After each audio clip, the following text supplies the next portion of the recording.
আসসালামু আলাইকুম। তো মালয়েশিয়ার পেনাং শহরের যারা মালয়েশিয়ার ভিতরে আছেন তারা অবশ্যই জানেন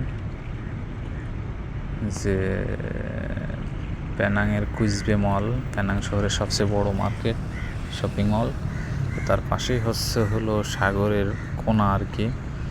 পুরোপুরি এই জায়গা পানি বেশি না, অল্প, তো নদীর মতোই আর কি। এই জায়গা থেকে আসলাম, এখন যাব সামনে, দেখি কি অবস্থা। সন্ধ্যা লাগা অবস্থা। তো দেখেন কি অবস্থা, জ্যাম না সিগন্যাল, ওই গাড়ি দেখেন কীভাবে ঢুকোই। তো যাই হোক, সামনে সিগন্যাল ব্যাপার না, পাশেই আর কি। আমার রুমও পাশেই ছিল আগে।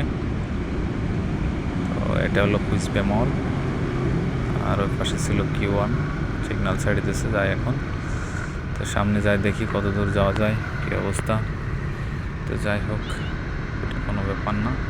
বেড়াতে হবে, ছুটি থাকলে কাজের ফাঁকে যখন সময় পাই তখনই বাইরে বের হয়ে যায়, যেহেতু বাইক আছে ছোটোখাটো একটা, ঘুরতে পছন্দ করি আশপাশে। বাইকেরও শখ জীবনে খুব চালানোর, তো নিজের বাইক। তো আল্লাহর রহমতে সমস্যা নেই, যাই দেখি, এদিক যাই, দোকানে পার যাই। এই জায়গায় আবার একটা বাংলা দোকান আছে, বাংলাদেশি আর কি।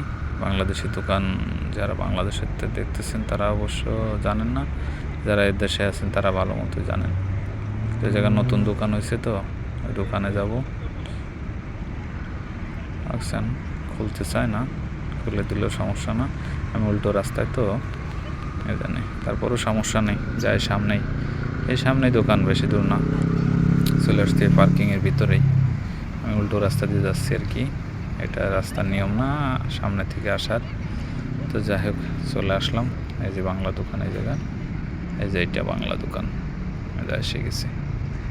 তো ব্যাপার না, পৌঁছে যেহেতু গেছি, একটু পরে আমার বিয়ে আসবে, চা খাবো, সব কিছু হবে। যে লোকজন আসতেছে সব বাংলা দোকানে, ব্যাপার না।